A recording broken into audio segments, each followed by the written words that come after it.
ETF index mutual funds నేర్చుకుని stock మార్కెట్లో రాణించాలనుకుంటున్నారా? వెంటనే ఈ నెంబర్కి కాల్ చేయండి.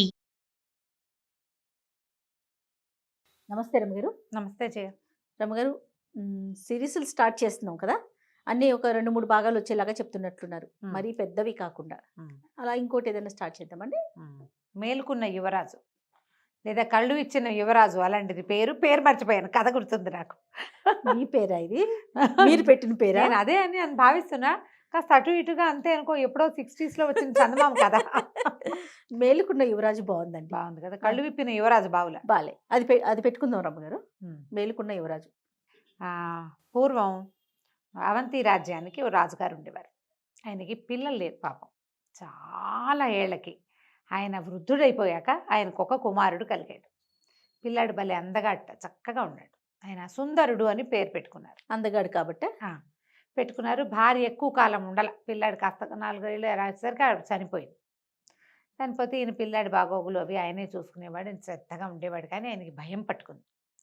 నా తర్వాత పిల్లవాడి పరిస్థితి ఏమిటి? వీడేమో చంటి పిల్లాడు, 3-4 ఏళ్ల పిల్లాడికి ఏం తెలుస్తుంది? మరి ఎంతసేపు కన్ను పెట్టి ఉండాలి. మామూలు కొంచెం ఎర్లీగా పుట్టుంటే కాస్త పిల్లాన్ని పెద్ద చేసుకుని వాడి యువరాజు పట్టాభిషేకం చేసి వాడు కొంచెం పెళ్లి పేరెంటం చేశాక తండ్రి వెళ్ళిపోతే కొడుకు ఏదో చూసుకునేవాడు. ఇప్పుడు వీడికి ఏం తెలుసు? లోకం ఎరగని కసుగాయ. అలా బాధగా ఉండేది ఆయనకి. అయితే ఆయనకి అనారోగ్యం వచ్చేసింది. ఆ దిగులతోటి సగం మంది దిగులతోటే జబ్బులు చేస్తాయి. వృద్ధులు ఇంత ఆ వయసుకు చనిపోక్కర్లా, అవును, జబ్బు చేసేసింది. అయితే ఆయన ఏం చేశాడంటే, తనని చిన్నప్పటి నుంచి కనిపెట్టుకున్న ఒక తాత ఒక ఆయన ఉండేవాడు. ఈయన వృద్ధుడయ్యాడు, ఈయనని తాత అనేవాడు ఎంత పెద్దవాడు. కానీ ఆయనకి భయాలు గీయాలు ఏం లేవు, యాక్టివ్గా ఉండేవాడు. ఆ పిల్లాడిని తాతకు అప్పచెప్పాడు. ఓహో, అప్పచెప్పి పిల్లవాడిని జాగ్రత్తగా చూడు, వీడికి రాజ్యం రాకపోయినా పర్వాలా, బతికుంటే చాలు, వీడు రాజే అయిపోక్కర్లేదు. ఇప్పుడు ఏంటంటే చిన్నపిల్లాడిని రాజ్యానికి ఎక్కించారనుకో, మంత్రో సైన్యాధిపతో పొరుగు రాష్ట్రం వాళ్ళు ఎవరో ఒకళ్ళు వీళ్ళ మీద పడరు. వాడు ఏమి చేస్తాడు? యుద్ధం. చిన్నపిల్లాడు చంపేస్తారు. అదే రాజద్రోహులు ఎక్కడ రాజద్రోహం తలెత్తుతుందో తెలియదు. పిల్లాడిని మాత్రం జాగ్రత్తగా చూడు. యువరాజ సౌధం అని ఒక ప్రత్యేకంగా ఒక మేడ కట్టించారు. పిల్లాడు అక్కడే ఆడుకుంటాడు, అక్కడే తింటాడు, అక్కడే పడుకుంటాడు, అక్కడే.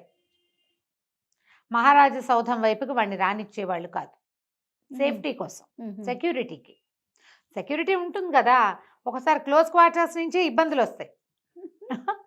అందుకని ఇలా ఉంచి ఆయన అనారోగ్యం తనకు మొదలవ్వగానే ఈ తాతకి అప్పచెప్పాడు. కట్టుదిట్టం చేశాడు. వాడి తిండి, వాడి తిప్పలు, వాడి పెళ్ళి, వాడి పేరెంటం అన్నీ ఎలా చేయాలి, ఏం చేయాలి అవన్నీ చెప్పి, రాజ్యం వచ్చినా రాకపోయినా పిల్లవాడిని బతికించి ఉంచు, వాడి బతుకు నీ పూచి అంటే ఆయన సరేనన్నాడు. తాత సంరక్షణలోనే పిల్లాడు పెరుగుతున్నాడు. కొంచెం పెద్దవాడు అయ్యేసరికి తండ్రి కాస్త పోయారు. రాజుగారు పోతే ఏమైంది? ముఖ్యమంత్రికి రాజ్యాన్ని అప్పచెప్పారు. పోవటానికి ముందే ముఖ్యమంత్రికి అప్పచెప్పి, అదే ఏమంటారు, మహామాత్యుడు ఆయనకు అప్పచెప్పి, పిల్లవాడు పెద్దవాడు అయ్యేదాకా మీరు రాజ్యం చేయండి, తర్వాత పిల్లాడికి అప్పచెప్పండి. బాగుంది, అదే కదా పద్ధతి. సరే, బాగానే ఉంది. ఆయన దారిని ఆయన ఆయనంత పెద్దవాడు ఏం కాదు, కొంచెం పర్వాల కుర్రాడు. అతనికి రాజ్యాన్ని అప్పచెప్పారు. అక్కడ సాదాసీదాగా రాజ్యం జరిగేది. ప్రజలంతా ఏమనుకునేవాళ్ళంటే, పిల్లాడు పెద్దవాడయ్యాక యువరాజు అవుతాడు, తర్వాత మహారాజు అవుతాడు. రాజు పట్ల ఆసక్తి ఉన్న వాళ్ళందరూ అలాగే అనుకునేవాళ్ళు. కొత్త రాజుగారి పద్ధతులు నచ్చిన వాళ్ళు ఆ రకంగా నడిపించుకుంటారు, అంతేగా. పాతరాజు కావాలని ఎంతమంది అనుకుంటారు? కొంతమంది ఉంటారు ఆ రాజా కుటుంబానికి వీరాభిమానులు. మిగిలిన వాళ్ళు అలా ఉండరు కదా. కొత్త రాజు ఏర్పరుస్తున్న ఉద్యోగాలు, ఆయన ఇచ్చేటువంటి ఇవో రాయితీలో ఏవో ఆసక్తిదాయకంగా ఉంటారు. ఎవడైతే ఏమిటి రాజు, అలాంటి భావాలు ఉన్న వాళ్ళు కూడా ఉంటారు. ఈ సుందరుడు మాత్రం తాత సంరక్షణలోనే పెరుగుతున్నాడు. వాడి తిండి, వాడి తిప్పలు, వాడు ఎవరితో ఉండాలి, ఏం చేయాలి, విద్యాభ్యాసానికి కూడా బయటికి పంపల. అయ్యో, ఒక గురువుగారు, కొంతమంది గురువుగారులు వచ్చి ఇక్కడే బోధించేవాళ్ళు. పిల్లాడు ఒక్కడే, వాడికి బోర్ కొడుతుందని కొంతమంది పిల్లల్ని సెలెక్ట్ చేసి వాళ్ళు వచ్చేవాళ్ళు ఇతనితో ఆటకి. స్నేహితులు కూడా సెలెక్షనే. వాళ్ళు ఎవరు ఏమీ తెచ్చి పెట్టకూడదు, వాళ్ళని క్షుణ్ణంగా తనిఖీ చేశాకే లోపలికి పంపేవాళ్ళు. లోపల చాలా పెద్ద సామ్రాజ్యం లాగా ఉంది ఆ కోట. ఆ పిల్లాడికి ఇచ్చిన భవనం చాలా పెద్దది. పిల్లలు హాయిగా తిరగచ్చు, ఆడుకోవచ్చు, ఎంజాయ్ చేయొచ్చు. బయటకు మాత్రం రాకూడదు, బయటికి రానివ్వకూడదు. ఆహారం ఆయన తినకుండా ఏది పిల్లాడికి పెట్టనిచ్చేవాడు కాదు. ఓహో, బాగుంది. ఏ ఆహారము పిల్లాడికి వచ్చేది కాదు. ఎందుకంటే ఇప్పుడు మన రాజుగా ఉన్నటువంటి మహామంత్రికి ఆశపట్టి పిల్లాడిని పాడు చేస్తే అదేలే, ఆ అనుమానం ఉంది కదా. పండు కూడా తనంతట తను పిల్లాడు తినేవాడు కాదు. ఆ పిల్లాడికి ఏం పెద్ద అసంతృప్తి ఉండేది కాదు, కొంతంతా బాగానే ఉండేవాడు. క్రమంగా వాడికి బయటికి వెళ్ళాలి ఇలాంటి ఆసక్తులు మొదలైనాయి. 19-20 సంవత్సరాల లాగానే ఒక మంచి సంబంధం చూసి పెళ్లి చేశారు యువరాజుకి. పెళ్లి చేశారు. ఆ అమ్మాయి ఆ లోపలే ఉండేది, లోపలే ఉండేది. కానీ ఈ తాత భార్యాభర్తలిద్దరిని ఒక చోట ఉండనిచ్చేవాడు కాదు. కబుర్లు చెప్పుకునేవాళ్ళు, అమ్మాయి తిండి అమ్మాయిదే, అబ్బాయి తిండి అబ్బాయిదే, అబ్బాయి రూమ్ అబ్బాయిదే, అమ్మాయి రూమ్ అమ్మాయిదే, సినిమాటిక్గా. ఆ అమ్మాయిని తాంబూలం కూడా ఇవ్వనిచ్చేవాడు కాదు ఆయన, తాంబూలం కూడా ఆయనే కట్టించేవాడు. వివాహం అయింది, ఇద్దరు స్నేహితుల్లాగానే ఉండేవాళ్ళు అమ్మాయి అబ్బాయి. ఇంకా కొంతకాలం గడవాలి. అయితే ఏమైంది, ఒకసారి స్నేహితులందరూ వచ్చారు. వీడికి బయటికి వెళ్ళాలన్న ఉత్సాహం అవి మొదలైపోయినాయి. ఆ భార్య బయట అలా ఉంటుంది ఇలా ఉంటుంది, మా ఊళ్ళో ఇలా ఉండేదని చెప్తుంది, వీడికి ఉత్సాహం. అయితే ఏమైంది, ఒకసారి ఫ్రెండ్స్ అందరూ వచ్చేసరికల్లా మేడ మీదకి వెళ్ళారు. చాలాసేపు మేడ మీద ఉంటే దూరంగా ఒక తెల్లటి సౌధం కనపడింది. అది ఎంత బాగుందో, అది ఎవరిల్లు ఏమిటి అన్నారు. అనేసరికల్లా ఈ స్నేహితుల్లో ఉత్సాహవంతుడు ఒకడు ఏమన్నాడంటే, నిజాన్ని నువ్వు అక్కడ ఉండాల్సింది, అది మహారాజ భవనం, సభాభవనం, నువ్వు అక్కడ ఉండాలి, వైట్ హౌస్ అక్కడే కదా నువ్వు ఉండాల్సింది. కానీ ఏమిటంటే మరి మీ నాన్నగారు చనిపోవటం వల్ల, నీకు ఈ సంరక్షణ వల్ల, మహామంత్రికి రాజ్యాన్ని అప్పగించడం వల్ల నువ్వు ఇంకా ఇలాగే రాజుగారి అబ్బాయిగానే, పాత రాజుగారి అబ్బాయిగానే ఉండిపోయావు అని చెప్పేశారు. కల్లా వీటి కిందకు వచ్చి, నేను ఊళ్ళోకి వెళ్తాను, ఆ మహారాజ్ సౌధం చూడాలనుకుంటున్నానని చెప్పాడు. చెప్పితే సరే మరి ఈయన ఏం చేశాడు, కొంచెం ముందు వెనక ఆడి తాత అన్నాడు ఏర్పాటు చేస్తానని చెప్పాడు. చెప్పి ఏం చేశాడు, కొన్ని గుర్రాలు సిద్ధం చేశాడు. ఈయన ఫ్రెండ్స్, కుర్రాడు, తాత కూడా ఒక గుర్రం మీద అందరూ కలిసి బయలుదేరారు. ఇప్పుడు ఒక కుర్రాడు పరిగెత్తుకుంటూ వెళ్ళి 4 చలాంగులో చూసి రావటం వేరు, సపరివార సమేతంగా టిక్కు టిక్కు టిక్కు అని ఏం ఉత్సాహం ఉంటుంది వాడికి. కానీ పాపం వెళ్ళాడు. వెళ్తే సరే అందరూ పలకరించారు, రాజుని యువరాజుని చూసారు, జనమంతా ఉత్సాహపడుతున్నారు చాలామంది. ఆ సభాభవనానికి వెళ్తే అక్కడ సభ జరుగుతుంటే ఎవ్వరూ తనకి పలకలేదని, అక్కడున్న వాళ్ళకే పలుకుతున్నారని అర్థమైంది ఇతనికి. ఉండబుద్ధి కాల అక్కడ, ఇదంతా నాది కదా, ఏమిటి నా పరిస్థితి ఇట్లా ఉంది, నేను ఎందుకు ఇలా అయిపోయాను, ఈ తాత నన్ను వదలడే, తాతదేమిటి ఆయనకి ఏముంది, రాజాజ్ఞ, పిల్లాన్ని బతికించాలి అంతే, ఇంకంతకంటే ఏం చేయలేడు. సరే వెనక్కి తిరిగి వచ్చేసారు. తిరిగి వచ్చేసేసరికల్లా ఆ పూట పడుకుంటే ఈ అబ్బాయికి ఎలాగైనా వెళ్ళిపోవాలనిపించింది. వెళ్ళిపోవాలి, అక్కడికి వెళ్ళాలి, మళ్ళీ వెళ్ళాలి ఇంకొకసారి, ఈసారి ఈ గుంపుతో వెళ్ళకూడదు. వెళ్ళాలి అంటే తాత ఏమంటాడు, తను కూడా తయారవుతాడు వెనకాల. చెప్పకుండా వెళ్ళిపోవాలా? చెప్పకుండా వెళ్ళిపోదాం అనుకున్నాడు. ఇక భవనంలోంచి బయటపడడానికి మార్గాలు చూశాడు. అన్ని తలుపులు బంధించబడి ఉన్నాయి, గవాక్షాలు ఉన్నాయి, కిటికీలు ఉన్నాయి. కిటికీల నుంచి దిగాలంటే ఎలా దిగాలి ఆలోచించి వెతకడం మొదలుపెట్టాడు. వెళ్తే అన్ని గదులు వెతికాడు, ఒక పెద్ద తాడు కావాలి నాకు, ఇది కట్టేసి దిగుదాం. వెతగ్గా తన భార్య గదిలో ఒక తాటి నిచ్చెన కనపడింది అతనికి. ఈ తాటి నిచ్చెన అక్కడ ఎందుకుందో, దీన్ని ఎవరు ఉపయోగిస్తున్నారో ఆలోచించాల. అప్పటికి గంటసేపటి నుంచి వెతుకుతున్నాడు. మనకు కావాల్సిన వస్తువు దొరికినప్పుడు డెస్పరేట్గా వాడేద్దాం అనుకుంటాం. అవును. అంతేగాని దేనివల్ల ఉంది, ఎవరు పెట్టారు, ఏం చేస్తుంది, ఈ గదిలో ఎందుకుంది, అలా ఊహ రాక ఆ తాటి నిచ్చెన్ని కిటికీలోంచి బయటేసుకుని దిగేశాడు. దిగేసి నిశ్శబ్దంగా గోడలు దాటుకుంటూ బయలుదేరి బయటికి వెళ్ళిపోయాడు. పై సౌధంలో పై అంతస్తులో ఉన్నవాడు కిందకి దిగి వచ్చాక ఏముంది, అది దిగేశాక ఇక మామూలు గోడలే. తలుపులకు తాళాలు వేస్తారు కానీ గోడలకు తాళాలు వేయలేరు కదా, కాస్త ఎత్తుగా ఉంటాయి అంతే. మెల్లిగా ఇక కోట గోడ ఈ మన దానికి ఆ సౌధం తాలూకు గోడలు అవి గేట్లు దాటుకుని బయటకు వచ్చాడు. బయటకు వస్తే అక్కడొకళ్ళు మాట్లాడుకుంటూ మాటలు వినపడుతున్నాయి. యువరాజు బయటకు వచ్చాట ఈ మధ్య, అంటే ముందు వచ్చాడు కదా, ముందు రోజు బయటకు వచ్చాట. నిజానికి న్యాయం పడితే ఆయన రాజ్యం చేయాలి కుర్రాడు, ఈ దుర్మార్గుడి చేతిలో పడ్డాం మనం అని ఒకళ్ళు మాట్లాడుకుంటున్నారు. అక్కడి నుంచి ఇంకోళ్ళు ఎవరో మాట్లాడుకుంటున్నారు. ఆ ఎవరైతే ఏముందిలే, రాజు అన్నవాడు, అతనికి ఏం తెలుసు, యువరాజుకి చిన్నవాడు పగే ఆ సౌధంలోనే ఉన్నాడు, ఈ చిన్న సౌధంలో ఉండేవాడికి ఏం తెలుస్తుంది అని ఇంకొకళ్ళు ఇంకా ముందుకెళ్తే అమ్మో వాడి రాసలీలు ఏమి ఎక్కువైపోయినాయో, వీడితో ఎప్పుడు వీడి పీడ విరగడుతుందో అని రాజు గురించి మాట్లాడుకుంటున్నారు. ఇతను ఆశ్చర్యంగానూ ఉంది, ఆలోచనగానూ ఉంది. ఉమ్. ఎట్లా నేను నా రాజ్యాన్ని తీసుకోగలుగుతాను? ఇలా ఆలోచిస్తుంటే ఒక బండి వస్తూ కనపడింది. నేను గబగబా చెప్పేస్తున్నా, కొంచెం వివరంగానే ఉంది అది. ఆ బండిలో మహామాచుడు, ఇప్పుడు రాజుగా ఎవరున్నాడో ఆయన, మంత్రి పక్కపక్కన కూర్చొని వెళ్తున్నారు. ఆ బండి ఎత్తైన బండి, వెనకకి ఇట్లా కిందకి కాళ్ళు పెట్టుకుని దిగడానికి మెట్టుకి కిందకి ఒక సాధనం ఉంది. అంటే మెట్లు ఉంటాయి కదా ఆ బళ్ళకి. ఆ చటుకుని ఏం చేశాడు, చీకటి మాటున ఆ బండి వెనకాల మెట్టు పట్టుకుని మెట్టు మీద కూర్చుని ఆ బండితో పాటు వెళ్ళిపోయాడు. ఓహో. వెళ్ళిపోయేసరికి అదొక పెద్ద సౌధం. అందులోపలికి వెళ్ళాడు. ఈ బండిలోంచి ఆయన దిగాడు. ఈ కుర్రాడు కూడా, మన యువరాజు కూడా నక్కుతూ సుందరుడు వాళ్ళ వెనకాల పడి వెళ్ళాడు. ఉమ్. వెళ్తే లోపల చాలామంది ఏమిటో ఆడవాళ్ళు, డాన్సులు, నాట్యాలు, గీట్యాలు ఉన్నాయి. ఈయన ఒరిజినల్ సౌధం కాదు, మంత్రి గారిది కాదు, ఇదేదో వేరే ఒక ప్రాంతం. ఇతనికి వేరబౌట్స్ తెలియవు. ఈ రాజుగారి వేరబౌట్స్ తెలియదు, అది ఇప్పుడు మంత్రివి తెలియవు, తన ఇల్లు అదంత వివరం ఏం తెలియదు తెలీదు అబ్బాయికి. కదా. ఉమ్. అయోమయంగానే ఉంది అతని పరిస్థితి. రోడ్లు అలవాటు ఉన్నవాడు కాదు కదా, వెళ్ళిపోయాడు అంతే. ఉమ్. కానీ అది మంత్రి గారి ఇల్లు అయితే అక్కడెక్కడో బండెక్కి రాత్రిపూట ఇక్కడికి ఎందుకు వస్తాడు? ఇది వేరే ప్లేస్ అనమాట. ఆ మాత్రం ఆలోచన ఉంది. ఉహు. తీరా అతను మంత్రి దిగి వెళ్ళాడు. ఇతను కూడా నక్కుతూ నక్కుతూ నక్కుతూ అతని వెనకాల వెళ్తే మంత్రి హా అని చేతులు చాపి ఎవరినో కావలించుకున్నాడు. ఇంత ఆలస్యం చేసావు, ఈ దొంగ బతుకు నేను బతకలేకపోతున్నాను అన్న గొంతు వినపడింది. ఆడవాళ్ళ గొంతు. నిర్ఘాంతపోయాడు. ఆ గొంతు ఎవరిదంటే ఇతనికి బాగా తెలిసిన గొంతు. ఆ కంఠాన్ని ఇక్కడ వింటానని వాడు ఎప్పుడు జీవితంలో ఊహించుంటాడు. హతాశుడైపోయి చూస్తూ నుంచున్నాడు ఒక మూల. అయితే ముఖ్యమంత్రి రాజుగా ఉన్నవాడు ఆ. ఎవరినో కౌగిలించుకున్నాడు. ఇతను నిర్ఘాంతపోయాడు. నిర్ఘాంతపోయింది ఎవరినో చూసి కాదు, అక్షరాల యువరాజు యొక్క భార్య. తెల్లపోయాడు, హతాశుడైపోయాడు. నా భార్య ఈ ముఖ్యమంత్రికి ప్రేయస. ఇలాంటి ఒక అమ్మాయిని ఆ తాతకి తెలియకుండా మోసం చేసి తనకిచ్చి పెళ్లి చేశాడు. ఓహో.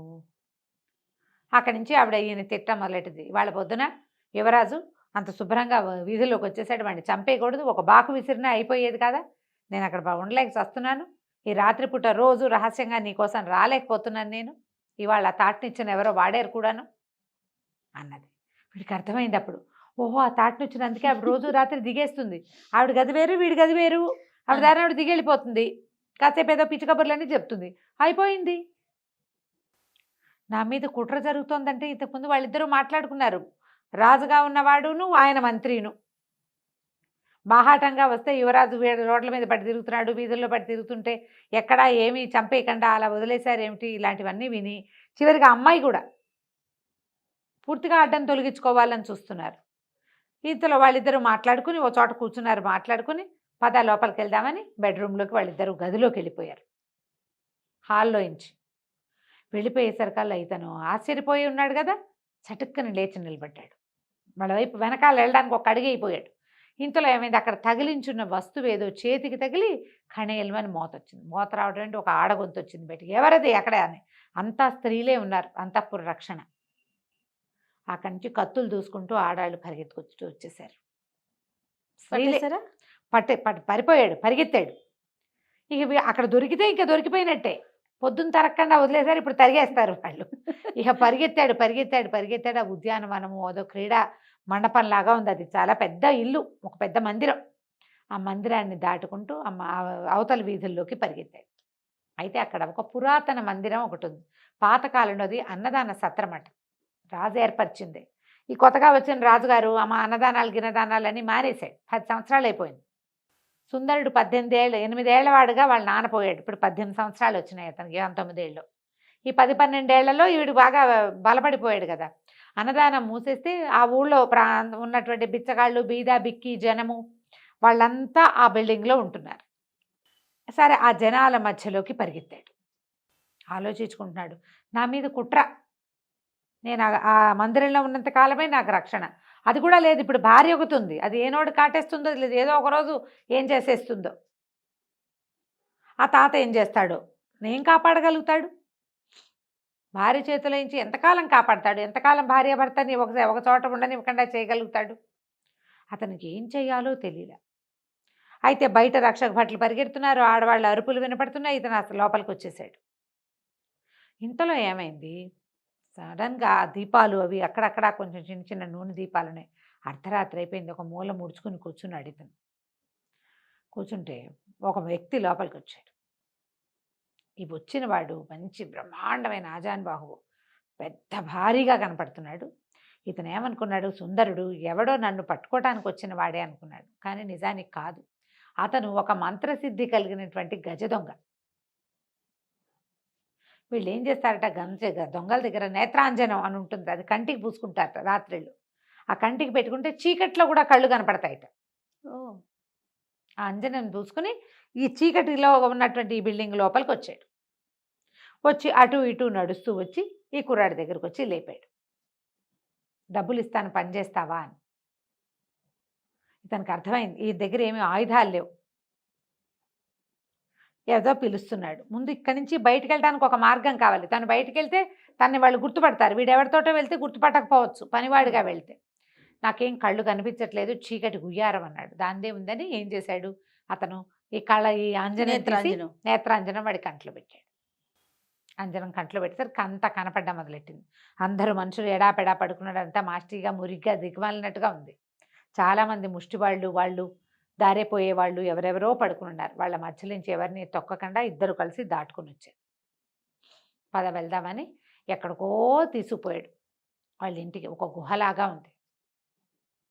అక్కడ బయట నిలబడి ఏదో మంత్రం చదివాడు. గుహ తెరుచుకుంది, లోపలికి వెళ్ళాడు. లోపల అతని భార్య, కూతురు వాళ్ళు ఉన్నారు. పోళ్ళంత సంపద ఉంది. ఆయన ఏం చెప్పాడంటే భార్యకి, ఈ కుర్రాడిని తీసుకెళ్ళి ఒక చోట కూర్చోబెట్టి నేను మళ్ళీ వస్తాను, పని ఉంది, మన పనికి వెళ్ళేటప్పుడు నేను నిన్ను తీసుకెళ్తాను, ఇక్కడ ఉండమని ఒక చోట కూర్చోబెట్టి లోపలికి వెళ్ళాడు. భార్యకి చెప్పాడు. ఇవాళ అతను ఏం చేశాడు, వచ్చేటప్పుడు ఒక పెద్ద 2-3 మూటలు వీరితో మోయించి తీసుకొచ్చాడు ఈ సుందరుడితోటి. నేను ఒక చోట బిచ్చగాళ్ల మందిరంలో ఒక కుర్రాడిని చూశాను, చాలా అందంగా ఉన్నాడు, సామాన్లు మోసుకు రావడానికి వాడిని తీసుకొచ్చాను, పిల్లాడు బాగున్నాడు, వాడికి మన దొంగతనం విద్యలు నేర్పుకుంటే మన పిల్లనిచ్చి పెళ్లి చేయొచ్చు అంటే. ఈవిడేమంది, ఇట్లా కొత్తవాడు ఎవరినో తెచ్చి పెళ్లి చేస్తానంటావేమిటి, చంపేసేయి, అందరిని చంపేసినట్టే. అక్కడి నుంచి ఒక మనిషిని తీసుకొచ్చి వాడికి తన గుర్తు తెలియకుండా చంపేస్తాడట అతను. చంపేయమన్నది.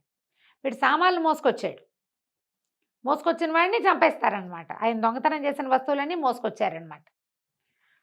చంపేయమనగానే ఇతని పక్కన కూర్చున్న, తన భార్య పక్కన కూర్చున్న అతని కూతురు ఒక 16 ఏళ్ల పిల్ల బయట ఉన్న వాడెవడో చూడడానికి బయటకు వచ్చింది.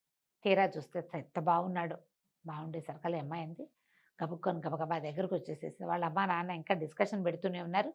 ఇది బయటకు వచ్చేసి ఈ కుర్రాడిని చేయిపుచ్చుకుని గుమ్మం దాకా తీసుకెళ్ళి ఓ మంత్రం చెప్పింది. ఈ మంత్రం చదువుకో, తలుపు తెరవబడుతుంది, తలుపు తీసుకుని పారిపోయి, ఇక్కడే ఉంటే చంపేస్తారు అని చెప్తే ఆ కుర్రాడు, చీకటి వాళ్ళకి నేత్రాంజనం ఉంది కాబట్టి కనిపిస్తుంది, వీడికి నేత్రాంజనం ఉందిగా, ఆ నేత్రాంజనంలో ఆ పిల్ల వైపు తలకాయ తిప్పి చూశాడు.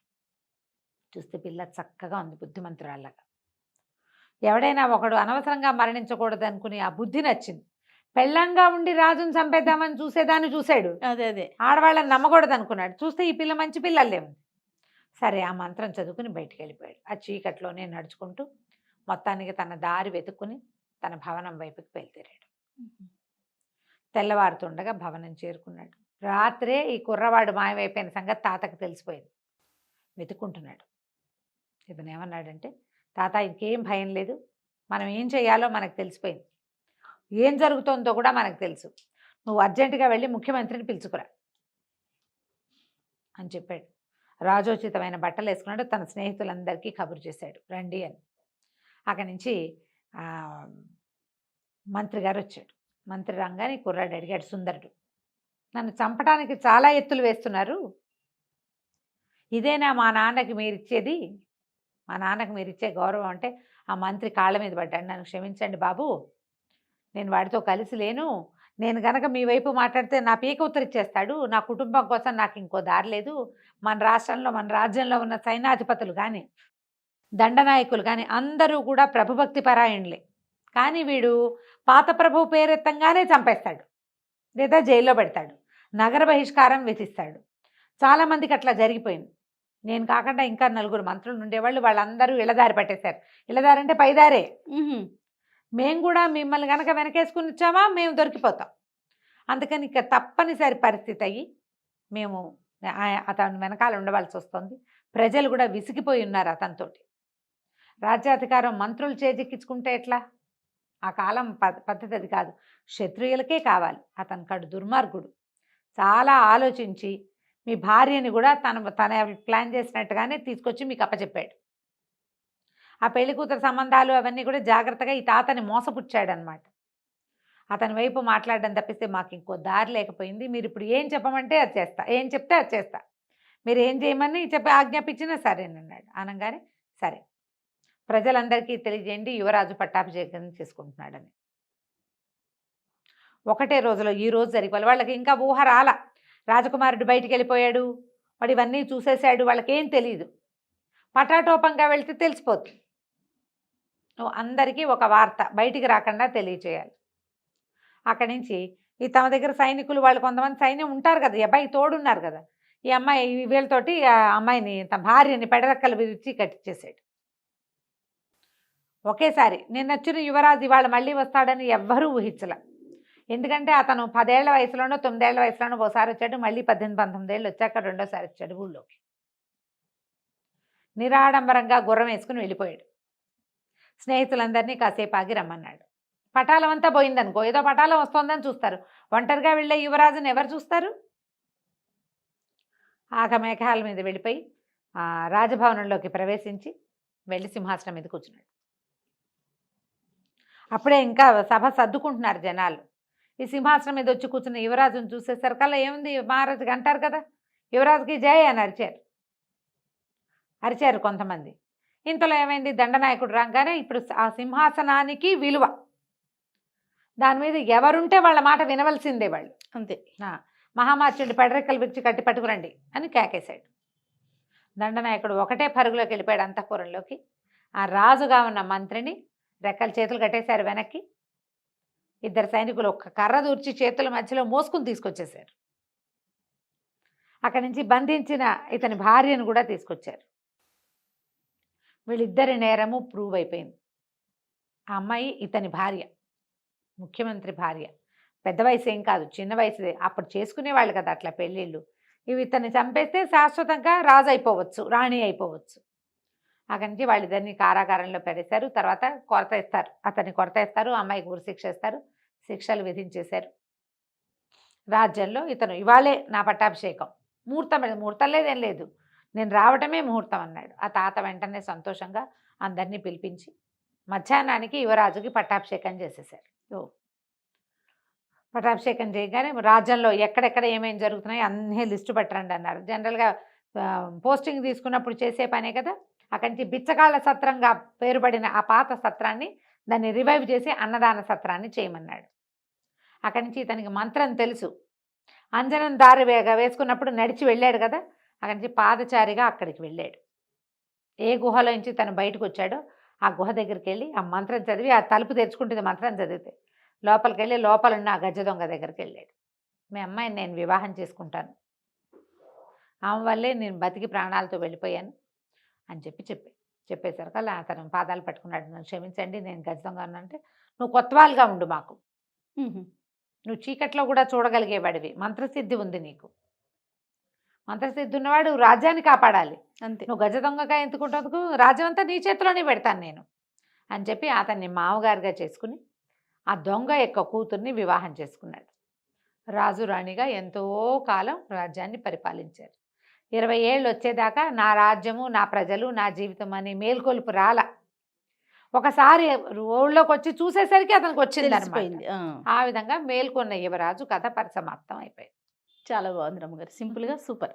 నమస్తే అండి. నమస్తే.